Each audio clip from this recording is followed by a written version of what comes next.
O'zimizni oqlash nuqtai nazaridan emas. Men sizni tushundim, lekin bir narsa borda, hozir qancha nima qurilgani odamlarga qiziq emas. Odamlarga yangi tug'ilgan chaqalog'i sovuq uyda o'tirgani va shu sababdan kerak bo'lsa o'sha chaqalog'ining kasalligi o'pkasiga o'tib ketayotgani muhimroq. Nima qurildi, nechta qurildi, qancha pul ajratildi, bu qilinishi kerak bo'lgan vazifa. Sizlardan umuman ortiqcha narsa so'ralayotgani yo'q. To'lanayotgan soliqlarga yarasha elektr energiyasi bilan ta'minlanishi, gaz bilan ta'minlanishi, qancha nima qurilishidan qat'iy nazar o'zgarish bo'layotganini ko'rmayapmiz. Har yili o'sha ijtimoiy tarmoqlarda qish sovuq tushishi bilan boshlanadi. Mayli, tejab ishlatmasligimizni gapiryapmiz, katta binolarga ko'p narsa svet, gaz sarflanayotganini gapiryapmiz yoki yana nima? To'lovlar masalasini gapirdik.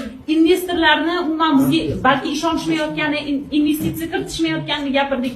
Hammasi gapirilaveradi, lekin natija masalasi juda ham muhim.